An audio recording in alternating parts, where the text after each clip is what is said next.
Masiglang binuksan ng Meralco Bolts ang kanilang championship series ng San Miguel at ito ay nagbigay sa kanila ng magandang resulta, pagkatapos nilang talunin ang malakas na Beermen sa Game 1. Muli nilang pinaramdam ang bangis ng kanilang depensa, ang lakas ng opensa ng SMB ay napigilan nila ng makapagtala lang ang mga ito ng 86 points sa laban, 3 lang sa kanila ang nakascore ng double digits. Samantala, 4 na scorer naman ang naka at least 15 points para sa Meralco, sa pangunguna ng best player of the game na si Chris Newsom na umiscore ng 18 points, 18 din ang nagawa sa laban ni Chris Banquero. Hindi man umabot ng 10 ang na-score ni Cliff Hodge ay naglaan naman ito ng matinding effort sa forte kung saan siya eksperto, ang kanyang depensa at hustle ay natulungan ng Bolts na maitakas ang panalo. Sa 15 rebounds na nakuha niya ay 9 ang nanggaling dun sa kanilang opensa, karamihan dun ay nahatak niya nung crunch time, na nagresulta sa kanilang makailang beses na second chance points. Pinwersa nila ang Beermen na magbigay ng 19 na turnover, 18 puntos naman ang na-score nila mula doon, ilang beses na nagkamali sa endgame ang San Miguel kung kailan sila ay naghahabol sa Bolts.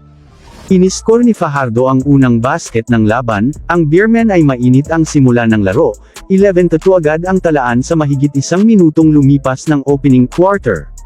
Ang kanilang score ay nagmula lang kila Perez at JMF, sumali na sa talaan si Brondial para ibalik muli sa 8 ang kanilang abante nung maibaba yun ng Meralco sa 6. Subalit ang Meralco ay nakadikit agad sa 2 puntos, dahilan upang sila ay mapatawag ng timeout.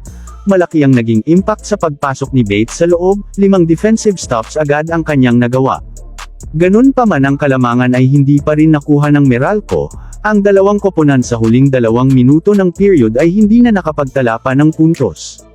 Matapos ang ilang minutong pakikipagdikdikan sa Meralco ang Beermen ay naitala ang kanilang unang double-digit lead sa ika-4 na minuto ng second quarter, ngunit yun ay madali din na ibaba ng Bolts sa 4. Lalo pang nagkaroon ng malaking problema ang SMB nang matawagan si Perez ng ika-4 na foul, pero yun ay hindi naging dahilan upang sila ay maabantehan ng Meralco, salamat sila sa biglaang pagputok ni Lassiter.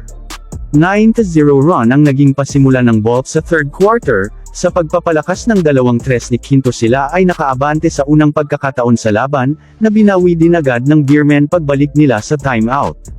Ilang ulit pa silang nagagawa ng kalamangan bago ibalik ulit ni Perez sa kanila ang abante matapos na bahagya silang maungusan ng Bolts, nang tapusin niya ang period ng buzzer-beating layup.